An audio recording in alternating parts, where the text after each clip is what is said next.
Hi friends, டே 8ஓட diet video தான். So இன்றைக்கி எழுந்திரிச்சிட்டு fresh up ஆகிட்டு ஒரு ஸ்பூன் நெய் தான் எடுத்துக்கிட்டு அதுக்கப்புறம் கொஞ்சம் தண்ணியெல்லாம் குடிச்சிட்டு ஒரு 20 மினிட்ஸ் உட்காந்துட்டு மார்னிங் டிஃபன் பார்த்திங்கன்னா எங்கள் வீட்டில் வந்து பச்சை பயிரில் தோசை தான் பண்ணியிருந்தேன்.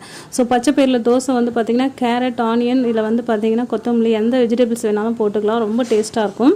இதை நான் அடிக்கடிக்குமே செய்வேன் எங்கள் வீட்டில். ஸோ இது வந்து தான் செஞ்சேன். இன்றைக்கி சாப்பிட்டு முடிச்சுட்டு அதுக்கப்புறம் பார்த்திங்கன்னா தண்ணியும் வந்து நிறைய தாகமாக இருந்தது. தண்ணி நிறைய குடிச்சிட்டேன். தண்ணியும் ஃபஸ்ட்டு 2 days குடிக்கும்போது ரொம்ப கஷ்டமாக இருந்த மாதிரி இருந்தது. இப்போ தண்ணி குடிக்கிறதுக்கு ரொம்ப நல்லாவே இருந்தது. ஸோ தண்ணி வந்து ஒரு நாளைக்கு பார்த்திங்கன்னா நான் 3 லிட்டரு 3.25 லிட்டரு வரை குடிக்க ஆரம்பிச்சிட்டேன். ஸோ அதுக்கப்புறம் மதியானம் லஞ்சுக்கு வந்து பார்த்திங்கன்னா சூடாக சாதம், சாம்பார், வெண்டைக்காய் பொரியல், குக்கும்பர், ஒரு முட்டை இதை எடுத்துக்கிட்டேன். அப்புறம் ஈவினிங் போல் வந்து பார்த்திங்கன்னா ஒரு 40 மினிட்ஸ் நடந்துட்டு பூஜை சாமான்லாம் தேய்க்கிற வேலை நிறைய இருந்தது. ஸோ சூப் என்னால் செய்ய முடியல. ஒன்று வந்து இட்லி ஊற்றினா, ஸோ இட்லியும் முட்டையும் எடுத்துக்கிட்டேன். நைட்டு டின்னரும் வந்து எனக்கு முடிஞ்சிடுச்சு. ஸோ இப்படி தான் என்னோடய டயட் பிளான் போச்சுங்க.